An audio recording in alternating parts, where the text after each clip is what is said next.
I have an idea. Let us paint over the pains of the past.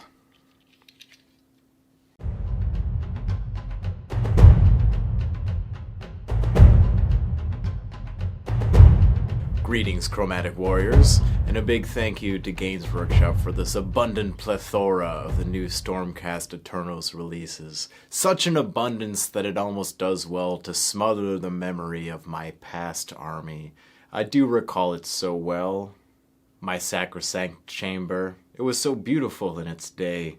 But now we are gathered here to once again gather the courage to paint Stormcast in the hopes they do not disappear. I went pretty hard on that one, but honestly, I really do like the new Stormcast models, and this female Lord Celestant, they're getting it right. I like the tapered wrists and ankles, the kind of primarisification of proportions recently. The reduction of keychains and bojangles has them looking quite right. It gives me a nice canvas to work upon. So I set out with a couple of missions on this model. First of all, something I've been focusing on more largely is balancing values in a meaningful way. And not only for the fun of that, but I think it will also add to the celestial nature of this model. There are certain fabrics and parchments that I want to feel very light. We'll be able to measure my compositional goal with our painterly judgment at the end, but primarily I wanted to create a very linear, non-metallic metal tutorial using a warm gold, and also leaning into the sort of animated side of things. I think there's a realism and animation kind of crossing point when it comes to creating non-metallic metal. It is a fixed perspective, after all, like many light sourcing is, but this is even more so intense. You know, it looks very right from a specific angle. Sure, it's fine to rotate around in your hands, but there is the rule of cool to keep in mind, and that optimal photography angle. So let's get into it. Before I go crazy on this model, I want to get some base coats established. Generally, I find that a more preferable way to work. I want to block in some colors just to test the general composition. So what I have here is Dryad brown and Angelic red combined together. That'll be the first coat for the armor. I'll use Wasteland Clay for the lion's pelt and Dusty Skull for the base. Some of these colors may change, but these are good placeholders. I've included a very slight amount of silver non-metallic metal, or areas that I intend to be that. For now, just a base coat of ash gray.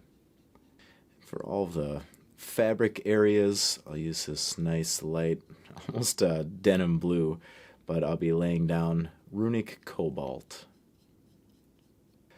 A little bit of ash gray and black will be used for all of the under armor, the leather suit that she has beneath the gold.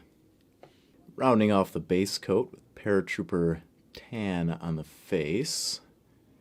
The head is detached if you didn't notice before for ease of painting, but paratrooper tan on the face, and then obsidian skin for the hair. Actually, obsidian skin with some black for the hair. Start that off much deeper overall. Very nice. I have some base coats applied. I just wanted to get those out of the way. It's a little easier on the eyes, much more harmonious way to view the model, and I can kind of check my color composition. So the next color up in this progression will be lava orange. It's going for a nice warm non-metallic metal gold.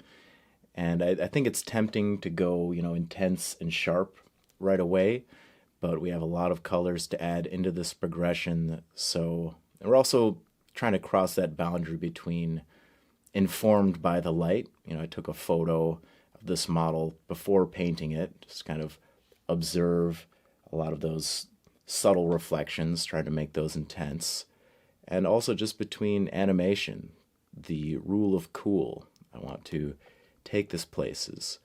The first step, though, I'll be going through looking at all these plates and trying to establish the more major waves of light. Things will splinter down into finer reflections, but I'm basically treating every surface like so. A lot more of a heavy highlight in the upward facing angle. I'm not even concentrating so much on blending and dilution, just taking a small amount of paint, stretching it out to a transparent level. But the upward angle is going to receive, a lot more light, and then the downward facing angle will be receiving a little bit of bounce light. So it'll be a much more narrow cone, and I'll leave colors out as I continue to highlight. Because I want more meaningful shadows on this model, and overall I want her to have a lighter celestial feel, there are certain areas like this upward facing angle on the chest. I think the temptation is there to just draw a dark line along the side of the nose. But yeah, like I was saying, applying these colors in a much more broad sense so I can play in the mid-tone and highlights. And I want to give this model a much lighter feel overall. Okay, coming together. Now that I have 3 colors involved, that shine is starting to appear. That third color being glowing Inferno. So, continuing to build. That was on top of Lava Orange. You can see I already have my radius set. In the previous stage I was saying, don't worry about blending as much. As I just want to get a nice saturated amount of paint laid down. And it's funny, just by repeatedly adding thin layers of paint, I have made things smooth. That was not the intention, because I don't mind if things have a little bit of texture. You can see I'm starting to pull some lines. I'm drawing the brush across in a linear fashion. That's in order to make the armor appear more glistening by breaking into smaller channels of light.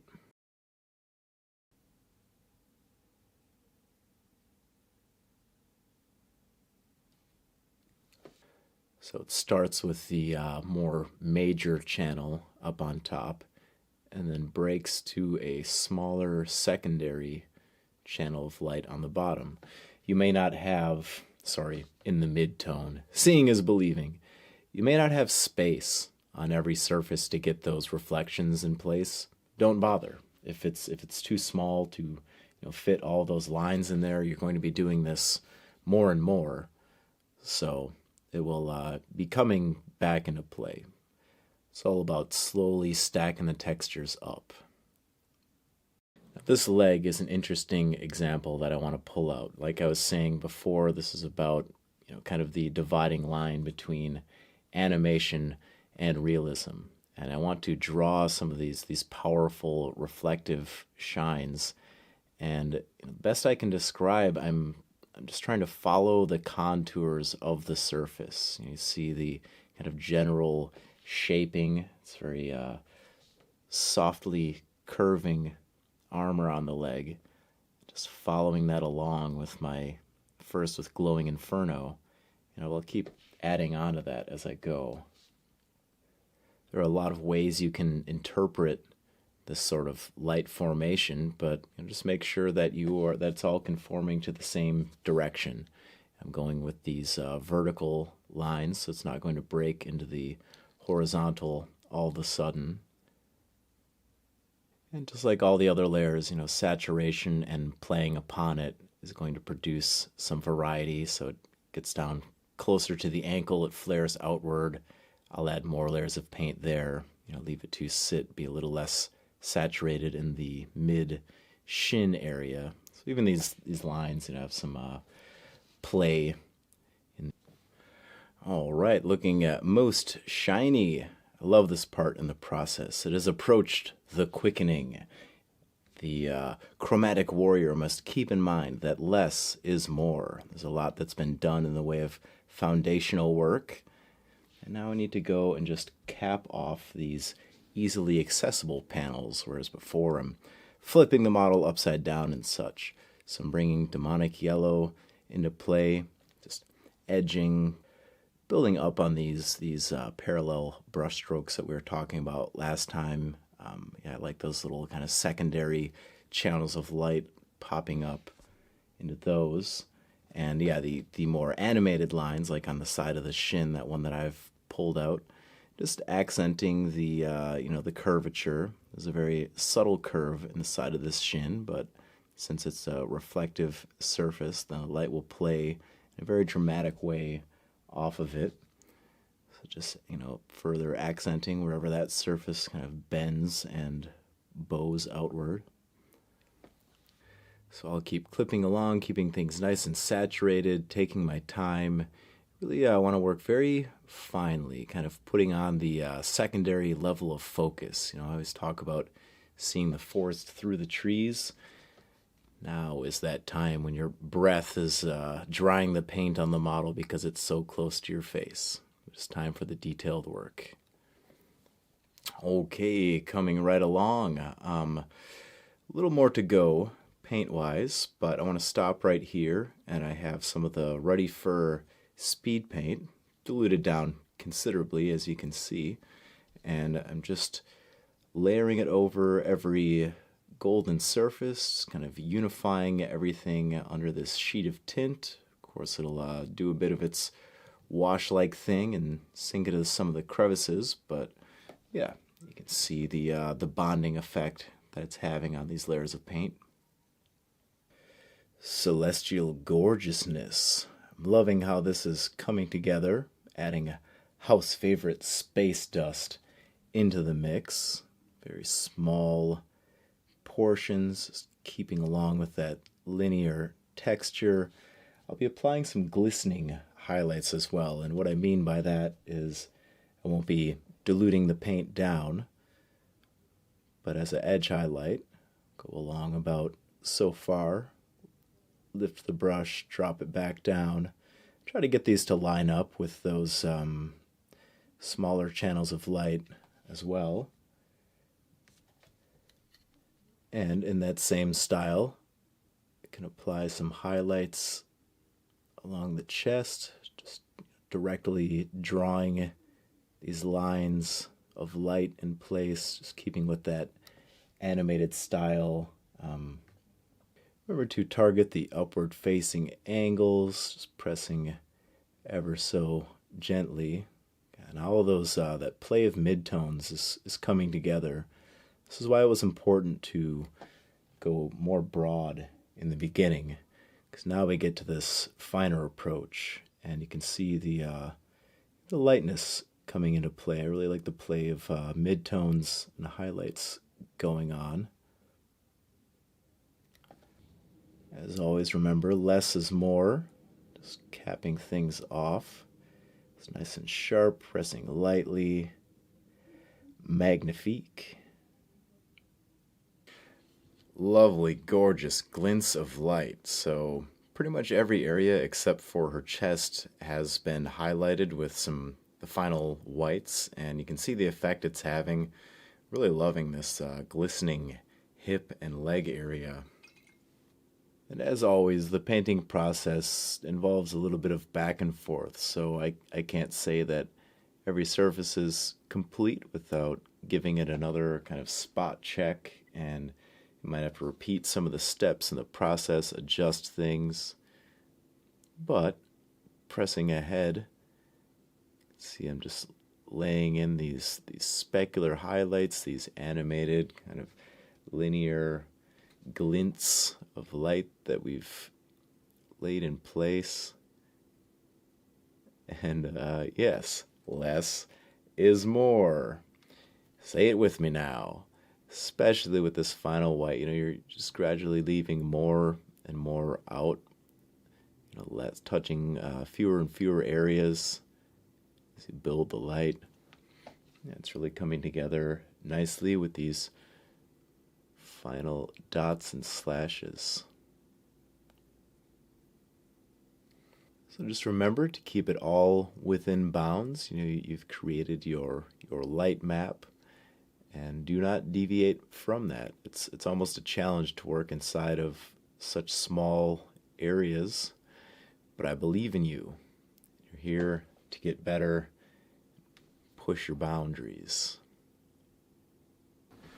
Good gracious and Sigmar's blessing to you, traveler. I'm very happy with this one. This was a adventure, an experiment, as I like to say. I feel like I usually render things with such heavy shadows, and leaving that off, worshiping the mid-tone and highlight areas more on certain materials, it does a few things. It gives those shadows a more meaning. The deep areas look that much more deep. And I was surprised when I first laid down the base coat for the gold. It was very light, and by the time I got to the final highlight, that color appears to be dark.